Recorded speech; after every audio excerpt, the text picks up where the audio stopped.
महाकुंभ के बीच धर्म संसद में सनातन बोर्ड की मांग तेज। सरकारी नियंत्रण से मुक्त किए जाए मंदिर। मथुरा में भगवान श्री कृष्ण का भव्य मंदिर बने। मंदिरों में पूजा और प्रसाद वितरण की व्यवस्था वैदिक मान्यताओं और परंपराओं से। आर्थिक रूप से कमजोर और असहाय परिवारों को धर्मांतरण से बचाना है। आस सरकार हिंदुओं और सनातनियों को सनातन बोर्ड का तोहफा दे। नमस्कार, आजाद सिपाही विशेष में आपका स्वागत है। मैं हूं राकेश सिंह। उत्तर प्रदेश के प्रयागराज महाकुंभ में 27 जनवरी को सनातन धर्म संसद की बैठक हुई। इस दौरान सनातन बोर्ड के गठन को लेकर लंबी चर्चा हुई। इस दौरान वक्फ बोर्ड को खत्म कर सनातन बोर्ड के गठन की मांग को तेज किया गया। साथ ही सनातन हिंदू बोर्ड अधिनियम प्रस्ताव को पारित किया गया। सनातन धर्म संसद में कई संतों, कथावाचकों और धार्मिक नेताओं ने भाग लिया। इस दौरान कथावाचक देवकी नंदन ठाकुर ने हिंदू धर्म और संस्कृति से जुड़े मुद्दों को उठाते हुए वक्फ बोर्ड को समाप्त करने की हुंकार भरी और सनातन बोर्ड के गठन की मांग की।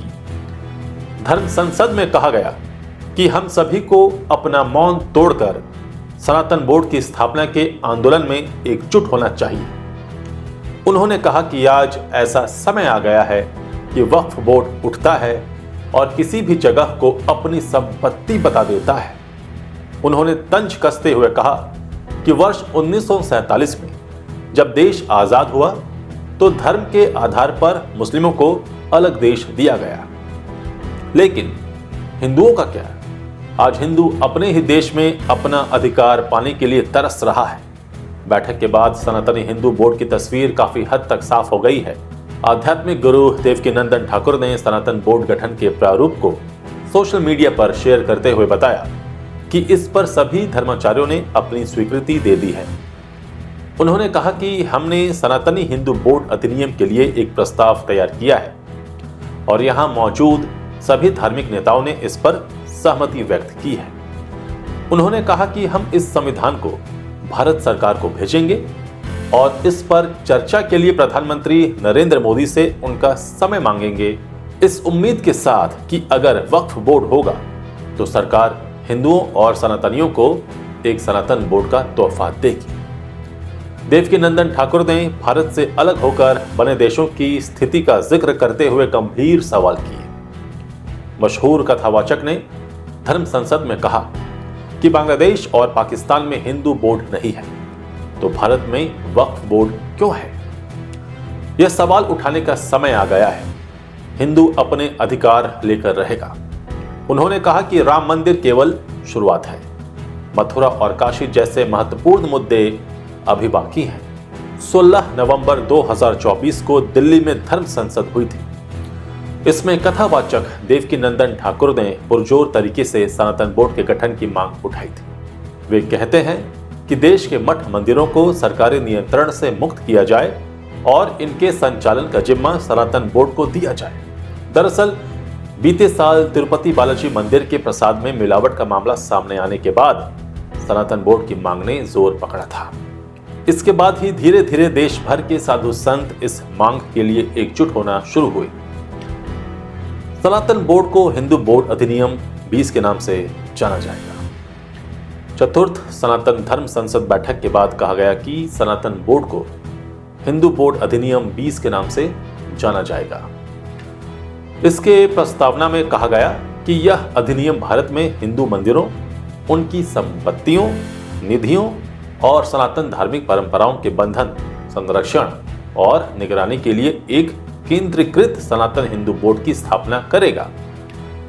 आगे कहा गया है कि इसका प्रमुख उद्देश्य सनातन धर्म और इसकी सांस्कृतिक धरोहर को संरक्षित करते हुए मंदिर संसाधनों के प्रबंधन में पारदर्शिता और जिम्मेदारी सुनिश्चित करना है। प्रारूप में कहा गया है कि सनातन हिंदू बोर्ड को एक स्वतंत्र निकाय के रूप में स्थापित किया जाएगा जो हिंदू मंदिरों, उनकी संपत्तियों और निधियों की देखरेख के लिए उत्तरदायी होगा। इसमें वही व्यक्ति शामिल होंगे जो हिंदुत्व में विश्वास रखते हुए सनातनी परंपराओं की सेवा की प्रबल इच्छा रखते हों। बोर्ड में कौन होंगे शामिल? सनातन बोर्ड का प्रस्तावित ड्राफ्ट में कहा गया है कि चारों जगतगुरु शंकराचार्यों की देखरेख में राष्ट्रीय स्तर पर केंद्रीय सनातन बोर्ड का गठन किया जाएगा। सनातन बोर्ड स्वतंत्र इकाई के रूप में काम करेगा। इस बोर्ड के केंद्रीय अध्यक्ष मंडल में 11 सदस्यों को शामिल करने का प्रस्ताव रखा गया है, जिसमें चारों संप्रदाय के प्रमुख जगतगुरु, सनातनी अखाड़ों के 3 प्रमुख व्यक्तित्व, एक संरक्षक मंडल द्वारा नामित व्यक्ति और 3 अन्य सदस्यों में प्रमुख संत, कथाकार या धर्माचार्य को शामिल करने का प्रस्ताव पेश किया गया है। इसी तरह सनातन बोर्ड के संचालन के लिए सहयोगी मंडल और सलाहकार मंडल को भी शामिल करने की योजना है। सहयोगी मंडल की भूमिका में हिंदुओं के लिए कार्य करने वाले संगठन के प्रतिनिधि, प्रमुख मंदिर, गौशाला से जुड़े व्यक्ति, गुरुकुल शिक्षा पद्धति से जुड़े व्यक्ति समेत कई अन्य लोगों को बोर्ड में शामिल करने का सुझाव दिया गया है। इस तरह सलाहकार मंडल में रिटायर्ड सनातनी जज और वकील, उच्च पदों से रिटायर्ड प्रशासनिक अधिकारियों, मीडिया और सीनियर शिक्षाविद समेत सामाजिक और धार्मिक कार्यों से जुड़े सनातनी व्यक्ति शामिल होंगे। सनातन बोर्ड के गठन के बाद मंदिर प्रशासन में सिर्फ हिंदू धर्मावलंबियों को ही कार्य करने की अनुमति होगी। बताया गया है कि ऐसा करने से हिंदू संस्कृति और सनातन परंपराओं की रक्षा हो सकेगी। तिरुपति बालाजी मंदिर जैसी घटना दोबारा ना हो, इसके लिए मंदिर प्रवेश नियमों और प्रसाद प्रबंधन की देखरेख भी बोर्ड के जरिए की जाएगी। अभी तक जो मसौदा बना है उसके अनुसार अखाड़ा परिषद के पदेन अध्यक्ष को ही सनातन बोर्ड प्रमुख की कमान दी जाएगी। इस बोर्ड में देश के 13 प्रमुख अखाड़े शामिल किए गए हैं। अब खबर आ रही है कि साधु संत में 2 फाड़ हो गया है। संगम की रेती पर सनातन बोर्ड के गठन के सवाल पर साधु संत 2 फाड़ हो गए हैं। इस धर्म संसद में सभी 13 अखाड़ों के श्री महंत, महामंडलेश्वर और पीठाधीश्वर शामिल नहीं हुए। इससे सनातन बोर्ड के गठन को लेकर साधु संतों की एकजुटता को तगड़ा झटका लगा है। अब अखाड़ा परिषद का कहना है कि सनातन बोर्ड से जरूरी वक्फ बोर्ड को भंग करना है। वहीं जगतगुरु रामभद्राचार्य ने कहा कि सनातन बोर्ड की जरूरत नहीं है। उन्होंने कहा कि सनातन बोर्ड तो अनादिकाल से काम कर रहा है।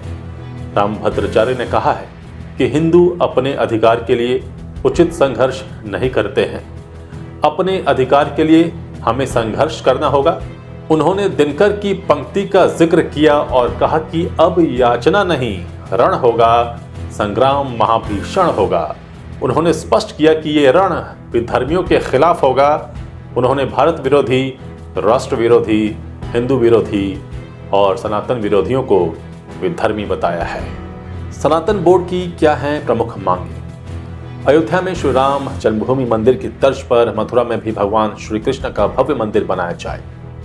यह मंदिर सनातन धर्म के सांस्कृतिक और आध्यात्मिक गौरव का प्रतीक बने। सभी प्रमुख मंदिरों में पूजा और प्रसाद वितरण की व्यवस्था वैदिक मान्यताओं और परंपराओं के अनुसार की जाए। यह सुनिश्चित किया जाए कि इन प्रथाओं में किसी भी प्रकार का व्यावसायिक हस्तक्षेप न हो। धार्मिक स्वतंत्रता को प्रोत्साहित करने और सनातन धर्म की परंपराओं की रक्षा के लिए मंदिरों को सरकारी नियंत्रण से मुक्त किया जाए। मंदिरों का प्रबंधन धर्माचार्यों और सनातन धर्म के विद्वानों द्वारा संचालित हो। प्रत्येक बड़े मंदिर में एक गुरुकुल, गौशाला और औषधालय का संचालन सुनिश्चित हो। गुरुकुल में वैदिक शिक्षा, गौशाला में गो संरक्षण और औषधालय में आयुर्वेदिक चिकित्सा का प्रबंध हो।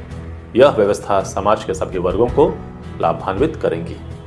आर्थिक रूप से कमजोर और असहाय परिवारों को धर्मांतरण से बचाने के लिए आर्थिक सहायता की व्यवस्था की जाए। उन्हें रोजगार, शिक्षा और स्वास्थ्य सेवाओं में प्राथमिकता दी जाए ताकि वे अपने धर्म और परंपराओं के प्रति समर्पित रह सकें। इसके अलावा सनातन अधिनियम के तहत मंदिरों की संपत्ति पर अवैध कब्जे को तत्काल हटाने का जिला मजिस्ट्रेट के पास पूर्ण अधिकार होगा। सनातन बोर्ड सभी मंदिर संपत्तियों का एक ऑफिशियल रजिस्टर रखेगा। बोर्ड की अनुमति के बगैर मंदिरों की संपत्तियों को बेचा नहीं जा सकेगा और न ही पट्टा या अन्य तरीके से हस्तांतरित किया जा सकेगा। बोर्ड को अगर किसी संपत्ति के खिलाफ पर्याप्त साक्ष्य या ऐतिहासिक आधार मिलता है तो वह उसे मंदिर संपत्ति के रूप में घोषित कर सकता है। इस प्रस्ताव में कहा गया है कि वक्फ बोर्ड के जरिए जबरन कब्जा की गई जमीनों को मुक्त कराने और असंवैधानिक अधिकारों को समाप्त करने के लिए सनातन बोर्ड या अधिकरण सभी स्तर पर प्रभावी प्रयास करेगा। इस अधिनियम की सबसे खास बात यह है कि इसके तहत उन्हीं मंदिरों को सनातन बोर्ड के कार्यक्षेत्र में शामिल किया जाएगा जो मंदिर अभी सरकार के नियंत्रण में है, जबकि जो मंदिर या धार्मिक संस्थाएं निजी तौर पर संचालित की जाती हैं या सरकार के नियंत्रण में नहीं है, उन पर सनातन बोर्ड के नियम लागू नहीं होंगे। हालांकि निजी मंदिरों या गौशाला या अन्य संस्थाओं के पास यह विकल्प होगा कि वे स्वेच्छा से आवेदन देकर सनातन बोर्ड के अधीन हो सकती हैं। अखाड़ा परिषद के अध्यक्ष रविंद्र पुरी ने भी सनातन बोर्ड की मांग का समर्थन किया। उन्होंने कहा कि सनातन बोर्ड का उद्देश्य वक्फ बोर्ड की तरह कब्जा करना नहीं है, बल्कि छोटे मंदिरों और मठों की सुरक्षा सुनिश्चित करना है। उन्होंने सनातन धर्म की संपत्ति को संरक्षित करने और इसे किसी भी प्रकार को बाहरी हस्तक्षेप से बचाने की बात कही।